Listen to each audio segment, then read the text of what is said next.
So like all games that I play, I never get a chance to get really, really deep into them because there's only so many hours in a day. I do other things than just sit around and do nothing and play video games and YouTube, but I try to put as much time as I can into each game so that you get a little bit of a gist of what you're getting if you are to buy this game. Something I noticed in career mode that I want to jump right into here, as I'm doing a lot of rambling, is when I go to calendar. One thing I was noticing is you get a lot of events, right? And you'll have like your actual events, like your racing events right here, and you'll be like, okay, so that's coming up, that's cool. And everything else in between, when you confirm it, it generally, well, except because now I've hired people, it generally tells you that it's going to be for resting. And this right here, the movement, I didn't know this. So let's go back. So when you select and confirm an event on a calendar, you push X. But from here, you can actually like change. Do you know what I mean? Like before you confirm it, you can actually select what you want. So I'm going to do a historic race. Now you can actually start the event. Do you understand at the bottom right? So now for me on PlayStation, squares to start the event, but you don't have to automatically just jump into whatever one's given to you. You can confirm it, change it, select it, and then start. And that's it. You know how many races I've done so far, and I didn't frickin' know that. So I thought that I would share that with you. Hopefully I didn't take too long before we get into the gameplay, but that's just it, right? It's random gameplay. And we're just going to get right into it. So I hired a meteorologist. And I've also forgot to mention something really important. I no longer have my junior... yeah, let's go ahead and turn that down. Sorry, because I'm going to be doing a lot of talking, unfortunately. So we don't have time for the voice volume all that much. But I am going to drop it down to about 33%. So it's like 1/3 of what it would normally be at. Double check our cameras. You see? Far chase. Close chase. Got to get that angle the way I like it. And that's pretty much it. So I'm no longer, I've got the Citroen, or however you pronounce it. And when I play, I like to go inside the cockpit to show you a little bit of the different views. This one here, your view is obstructed a little bit on an angle there to the left, but you predominantly have a very straight windshield cover, if you will. Some cars don't have that, and it really, really bothers me. They have it so it's curved, it obstructs your vision even more. You can't actually remove them as far as I know. So that's a little bit of a bummer for me. So that's why I do these things, and I'll quickly change through the, the different cameras and stuff like that, and I might even ruin my race just for you so that you can see these, because I feel like it's important. Right? See, even this one is pretty decent. I like it a little bit closer. That way you can get a better feel as to what you can do in the game apart from the obvious of racing. And when I talk, I'm definitely terrible at the game. I do much better when I shut the hell up. But here we are. Because a lot of games that come out, there's no demos for them. That's okay.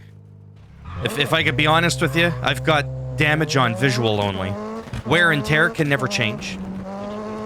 My goal as a YouTuber, and has been for the 4 years I've actually been active, is to try and inform you on the little things, the little pieces of detail that some of the other people may not touch on. I'm not necessarily considered to be an entertaining YouTuber, like, yo, bro, did you see that? That was fucking sick, yo. Like, I'm not one of those... Jesus. I'm not Jesus either.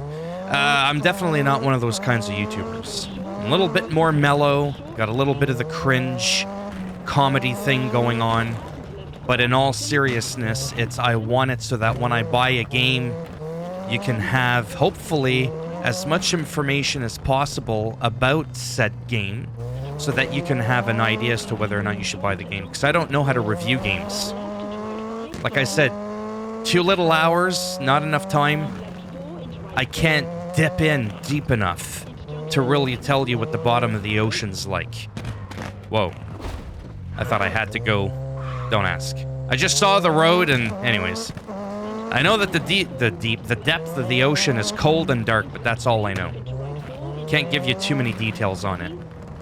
So I can only go so deep. Jesus. It's because I keep looking at the road in the distance.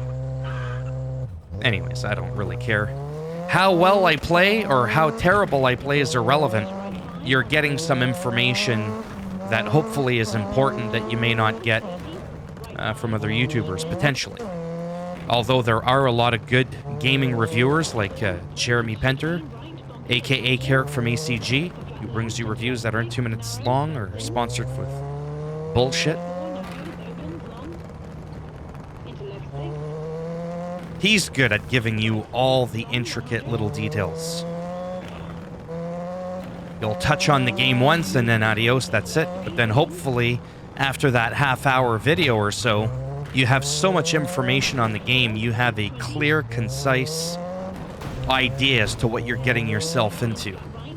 And if it's worth your hard-earned money or your illegal money. However you earn your money. See, this is cool. A piece of detail that you don't always see. That car that started off in the beginning crashed. He's completely gone. I had one of my assassins take him out. We popped his rubber, and now he's done. Seriously, though, that car was part of the race. Because in real life, they all, like, race, but not at the same time. It's like one after the other, and it's all about getting to the end line as quick as possible. Which we could see how well I'm doing. So it's a nice change to be able to drive a different car. Doing the historic race, and that's why hiring people is nice. Because you can unlock these events that you may otherwise... I am not used to this car. Jesus. Literally, Jesus, take the wheel. You've heard that expression. Right now would be a good time. Mind you, with his presence being felt for the last 2,000 years, and I could say that as a Christian, I don't think I'd want him to take the wheel right now. Pretty sure it would go off the rails or into the wall.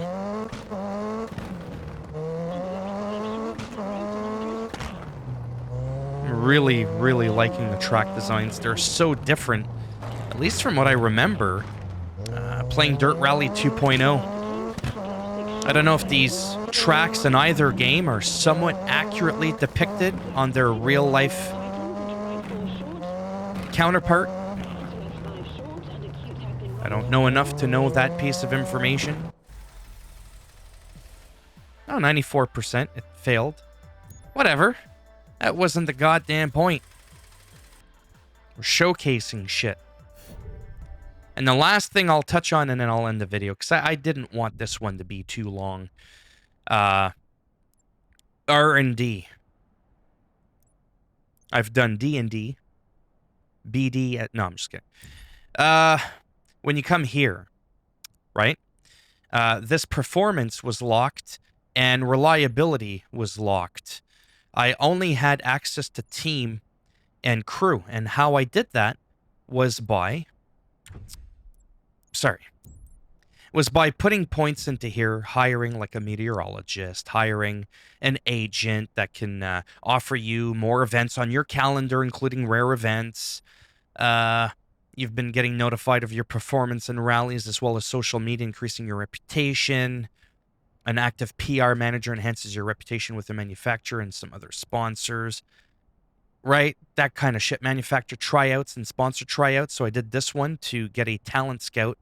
And that allowed me to do this here. Crew management. So as you can see, I got a full team here. All 15 people. Okay? Got a meteorologist who will give me an idea of the weather so I know what kind of tires to use. So on and so forth. I don't want to get too deep into it. But this is the gist, rather, of it. Okay, engineer, make things a little bit cheaper and quicker to repair or whatever. That might be the mechanic. Whatever. You get the idea. So for me, that was really, really important. And because I fiddled around with this, it made it so that when I go to the calendar, uh, like I said, obviously this one's different. Like there is no selecting. You can see the little rectangle there. It's giddy up, let's go. But like I showed you earlier with this one, when you select it, right? Obviously it's over. I can't reselect it now. It makes it so that you can toggle between different events. You don't just have to rest. This one was a bad one because it didn't have the rest that I wanted to show you. But again, when you click on confirm, don't just start the event, click on confirm, toggle between rest, sponsorship tryout, historic event. Maybe you got to do a random scenario where you got to do like what I did, a historic race, or a weather conditioned one where you're given a car with really bad damage and they want to see how you still end up making it to the finish line. So that's the takeaway from this. Look at those different events before you actually confirm it. Yes, this one, you only have the one. Take a look at your crew management. Very, very important. And sorry, when you go to your R&D, I would suggest dipping into some of the crew stuff before anything else, personally. And that's it. And then performance, tires just do better. You know, that kind of shit provides better weight distribution. I put 3 points in here, increases the grip for all tires on the surfaces. And we could see how well that played out in the gameplay that we just saw. Imagine if that wasn't there, okay? I'd still be racing right now. I'd be getting myself out of the bush. I'd be rock climbing with a car on my shoulder. That made no sense, but you get the idea of what I'm saying. If you liked the video, go ahead. Go ahead. Give it a thumbs up. It does greatly help support the channel with the algorithm and making me a little bit more relevant in the search results, and people are looking shit up. You didn't like the video, go ahead, give it a thumbs down. I'll bend it in half and twist it as always. And if you want to subscribe, naturally, that would be great. Again, like I said, I do a lot of first impression, watch me play, whatever you want to call it. I would say play with me, but that just sounds inappropriate. And with the landscape at YouTube and all the snowflakes getting triggered by every little joke and cringy comment you make, I have to tread lightly. I'm not walking on eggshells. I'm walking on broken glass here. And, anyways, it's early, haven't slept much. I'm normally not this cuckoo or cray-cray or whatever it's called. Take care. Maybe I'll see some of you in the next video. Bye for now.